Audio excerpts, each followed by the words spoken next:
Hello student, today we have to discuss about the octahedral and tetrahedral voids.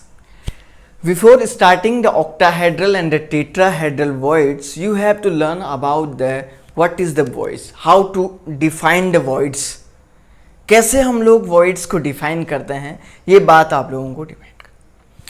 IIT JEE Mains, IIT JEE Advance and NEET examination के point of view से ये सबसे ज़्यादा and most of the importance topic है, क्योंकि प्यारे बच्चों इस टॉपिक से रिलेटेड बहुत सारी टाइप की प्रॉब्लम आप लोगों के एग्जामिनेशन में आती रहती है। मैंने देखा लास्ट ईयर में नीट में इससे रिलेटेड प्रॉब्लम आया था, जेई में आया था, इवन जेई एडवांस में आया हुआ था। इस टाइप की प्रॉब्लम बहुत सारी एक एक करके जो है लॉजिकल क्वेश्चन देता है वो भाई। एक वॉइड्स अगर जो है किसी एज के सेंटर में है तो दूसरा कहाँ होगा, अगर किसी में पार्टिकल इतने हैं तो ऑक्टाहेड्रल का इतना कंट्रीब्यूशन इसमें है। तो ये सारी जो प्रॉब्लम्स हैं ये आपको बहुत ज़रूरी है जानने। इनके लिए मैं आप लोगों को एक बहुत ही छोटी ट्रिक्स में बताऊंगा कि वॉइड्स के बारे में एक छोटा सा ट्रिक बताऊंगा। हम बहुत लेंथी कंसेप्ट नहीं पढ़ेंगे। ओके, सबसे पहले first of all how to define the voids. Voids को कैसे आप लोग डिफाइन करते हैं। वॉइड्स का मतलब होता है, आप क्या करिए, तीन बॉल को लीजिए, एक बॉल इस तरीके से लीजिए, जरा ध्यान से देखिए, this is the rough diagram. एक बॉल ऐसे आपने लिया, उसके उस पे एक और इस तरीके से बॉल को चिपकाया और इस तरीके से ऐसे तीन बॉल को रखी। आप देख रहे हैं इन तीनों एटम के सेंटर में एक खाली जगह भरी हुई है। इन तीनों एटम के सेंटर में एक खाली जगह बनी हुई है, दैट इज कॉल्ड वॉइड्स। इसी को तो वॉइड्स बोला जाता है। इन तीनों एटम के प्यारे बच्चों सेंटर में एक खाली जगह भरी हुई है, इसी तो ठीक है ना। इन तीनों एटम के सेंटर में कुछ न कुछ आपको खाली जगह दिख रहा है, इसी खाली जगह का नाम है वॉइड्स, ठीक है ना। इसी को हम लोग बोलते हैं जनरली, दिस इज कॉल्ड है वॉइड्स, ठीक है ना। वॉइड्स का मीनिंग एक तरीके से क्या हो गया बेटा, खाली जगह हो गया। मैंने यहाँ पे वॉइड्स लिख दी। अब जरा ध्यान से देखिए, ये एक तरीके से 3D विजुअलाइजेशन है। 2D में दिखाना बड़ा इम्पॉसिबल है। मैं कोशिश करूँगा कि आप लोगों को काफ़ी कम टाइम में ये समझ में आ जाए, ठीक है। आइए देखते हैं। सबसे पहले मैं आपको टेट्राहेड्रल वॉइड्स के बारे में बताता हूँ। टेट्राहेड्रल वॉइड्स, टेट्राहेड्रल वॉइड्स किसको बोलते हैं, जरा ध्यान से देखो। देखिए, सबसे पहली बात तो मैं आपको एक टेट्राहेड्रॉन स्ट्रक्चर क्या होता है उसके बारे में बताता हूँ। टेट्राहेड्रॉन, देखिए हमारे पास एक ऐसा स्ट्रक्चर होता है,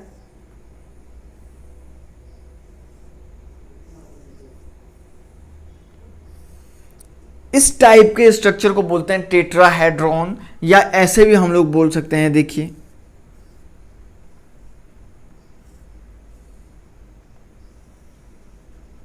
ये दो स्ट्रक्चर आपके टेट्राहेड्रॉन, इसका बैक और फ्रंट है ना दोनों, दैट इज कॉल्ड टेट्राहेड्रॉन। अब अगर आप थ्योरेटिकली टेट्राहेड्रल स्ट्रक्चर के बारे में जानना चाहते हैं, थ्योरेटिकली अगर आप जो है जानेंगे तो देखिए किसको बोलते हैं टेट्राहेड्रल वॉइड्स, ठीक है। यहीं पे बना रहा हूं, जरा देखिए। आपने क्या किया, इस तरीके से तीन एटम को आपने ऐसे रखा। इन तीनों एटम के ऊपर से आप लोगों ने क्या किया बच्चा, इन तीनों एटम के ऊपर से आपने एक और एटम को रख दिया, और उस एक और एटम को आप रखेंगे तो नीचे से यूं पलट के देखोगे, जरा ध्यान से विजुलाइज करिएगा, आपको एक डिप्रेशन दिखेगा। वही डिप्रेशन तो टेट्राहेड्रल वॉइड्स है। जरा देखो कैसे हुआ। आपने क्या किया, देखिए इस तरीके से क्या कर दिया, आपने दो एटम ऐसे फ्रंट में रख दिए, एक एटम इस तरीके से बैक में रख दिया। दो एटम आपने फ्रंट में रखे हुए हैं और एक एटम आप लोगों ने बेटा बैक में रखे हुए हैं। अब देखो तीनों एटम के सेंटर को मिला दीजिएगा, तीनों एटम के सेंटर को, ये आपका इस एटम का सेंटर है, ये इस एटम का सेंटर है, देखिए ऐसे हमने इनको मिला दिया। इन तीनों एटम के सेंटर को मिलाने के बाद तीनों एटम के सेंटर को मिला दिया। तो अब आप क्या करिए, एक और एटम इसके ऊपर से रख दीजिए। रखा, और जैसे आप यहां पे रखोगे तो एक तो इस तरीके से यहां पे ऐसे जुड़ जाएगा, तो इसको ऐसे ज्वाइन करिए। आपको कुछ इन दोनों स्ट्रक्चर में कुछ ऐसा दिख रहा है क्या? तो यही तो टेट्राहेड्रल वॉइड्स है। ये आपको मैंने देखिए 3 एटम ऐसे रखे, उसके ऊपर चौथा एटम रख दिया, तो इस तरीके से एक जो है एक 3D ऐसा विजुअलाइजेशन होता है, और यही तो टेट्राहेड्रल वॉइड्स है। ठीक है ना। अब सिंपल सी कहानी इसके पीछे क्या है? सिंपल कहानी इसके पीछे यह है कि किसी भी यूनिट सेल में आप लोग इसको कैसे इंडिकेट करोगे। ठीक है ना।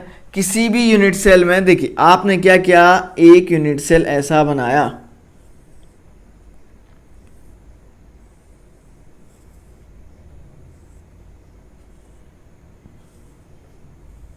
ठीक है ना।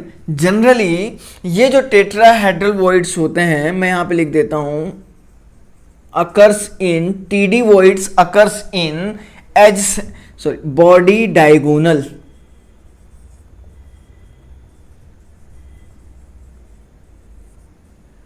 Of unit cell. किसी भी यूनिट सेल के बॉडी डायगोनल में इनको पाया जाता है। ठीक है ना बेटा। देखिए कैसे चेक करेंगे, आप क्या करिएगा जरा ध्यान से देखो, एक एटम को यहां पे रख दीजिएगा, एक एटम को इस वाले सेंटर में रखिए, एक एटम इधर ऊपर वाले सेंटर में रखो, एक एटम इधर बैक वाले सेंटर में रखो बेटा, और एक एटम इधर पीछे वाले सेंटर फेस पे रखिए, एक एटम इधर कॉर्नर में रखो, एक ऊपर वाले इस छत में जो है एक एटम इधर रखिए, एक इधर बैक साइड वाले फेस में रखिए, और एक पीछे वाले फेस में रखिए। ठीक है। क्या करो, इस तरीके से इन तीनों एटम को ऐसे मिला दो। ठीक है ना। और यहां पे इसको ऐसे मिला दो, तो आपको दिख गया होगा कि यहां पे जरा देखिए ध्यान से, एक टेट्राहेड्रल वॉइड्स यहां पे मिल गया है। ठीक है ना। दूसरा देखो, एक एटम को यहां पे रखो बच्चों, एक एटम को इस फेस पे रखिए, एक एटम को इधर वाली फेस में रखिए, एक और इधर आगे वाली फेस में रखिए। इन तीनों एटम के सेंटर को ऐसे मिला दो, ये देखिए ऐसे मिलाइए, और यहां से ऐसा, तो आपको दिख रहा है कि दोनों के दोनों एक टेट्राहेड्रल वॉइड्स इधर है, एक इधर है, एक आगे वाले कॉर्नर में है, एक पीछे वाले कॉर्नर। और जरा ध्यान से देखिए इन दोनों का सेंटर जो होगा ये बॉडी के डायगोनल में है या नहीं है? बॉडी के डायगोनल में इन दोनों टेट्राहेड्रल वॉइड्स का सेंटर है। ठीक है ना। ये आपको पता लग गया होगा। ठीक है ना। तो ईच बॉडी डायगोनल, एक बॉडी डायगोनल आप देख रहे हैं, एक बॉडी डायगोनल 2 टेट्राहेड्रल वॉइड्स को कंटेन कर रहा है। ईच, मैं यहां पे लिख देता हूं, ईच बॉडी डायगोनल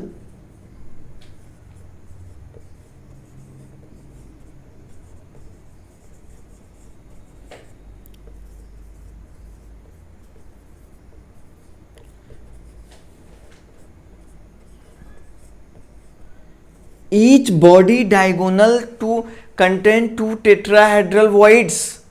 तो आपको पता है कि एक यूनिट सेल में 4 बॉडी डायगोनल होते हैं।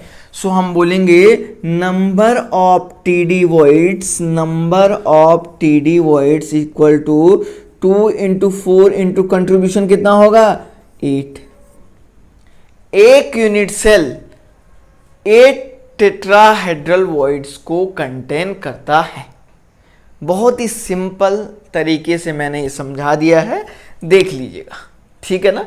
चलिए अब बात करते हैं ऑक्टाहेड्रल वॉइड्स की।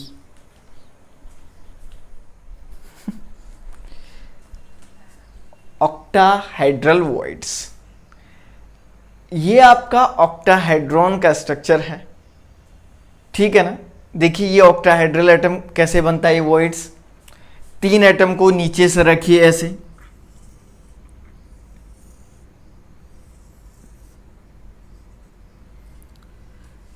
ठीक है ना। इन तीनों के ऊपर से और 3 एटम को रख दीजिएगा, जो वॉइड्स बनेगा वही तो ऑक्टाहेड्रल वॉइड्स है ना, वही तो ऑक्टाहेड्रल वॉइड्स है। 3 एटम नीचे से रखे और तीनों के ऊपर से एक और एटम रख दिए ऐसे, और जो रखा वही तो ऑक्टाहेड्रल वॉइड्स होगा, है ना, जाहिर सी बात है। देखो बेटा कैसे बनाते हैं, देखिए 2 एटम को ऐसे रखिए आगे और 1 एटम को ऐसे पीछे रख दीजिएगा। इन तीनों एटम के सेंटर को ऐसे मिला दीजिए और देखो ऊपर क्या करिए कि 1 एटम को आगे रखो और 2 एटम को ऐसे पीछे रखो। 1 एटम को आगे रखो, 2 एटम को पीछे रखो। और यहां पे क्या करिएगा, 2 एटम को आगे रखिए और 1 एटम को पीछे रखिए, ठीक है ना। इस तरीके से इनका स्ट्रक्चर बनाइए, ठीक है ना। अगर ये ऐसा बन गया तो देखिए इसका अपेक्स पीछे को है और इसका अपेक्स आगे को है, इसका अपेक्स पीछे को है और इसका आगे को है।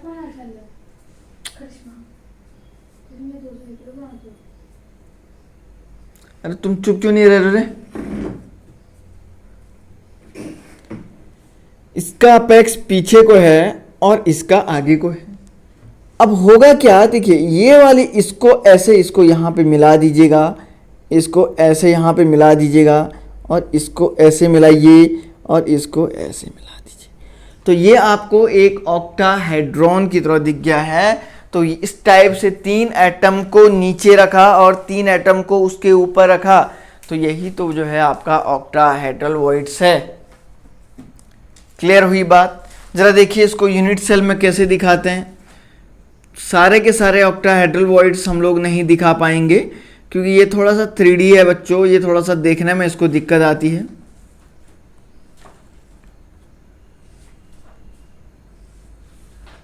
ऐसे 1 एटम को इस कॉर्नर में रखो, 1 एटम इस कॉर्नर में रखो और एक इधर वाले फेस में रखेंगे, एक इधर वाली फेस में रखोगे। 1 एटम इस कॉर्नर पे रखा, एक इसके उधर वाली फेस में रखो, एक इस साइड वाली फेस में रखो।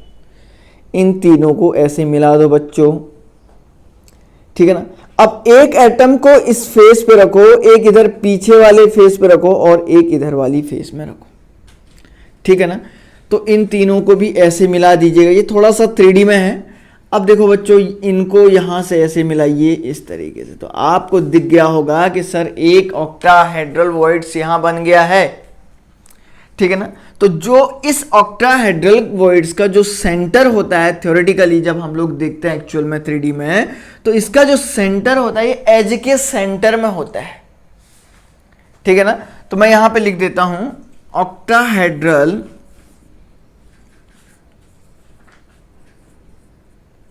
voids occurs in edge center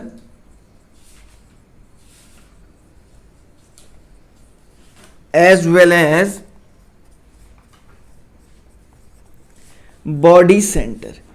एक बॉडी के सेंटर में भी मिलता है, मैं इसको नहीं दिखाऊंगा क्योंकि यहां पे जो है ये 3D विजुअलाइजेशन थोड़ा सा दिक्कत करेगा। आप लोग इसको समझने की कोशिश करिए। तो ईच एज सेंटर मतलब 12 एच है, इंटू एक एज का कितना कंट्रीब्यूशन है 1/4 प्लस एक बॉडी के सेंटर में होगा तो 3 + 1 = 4।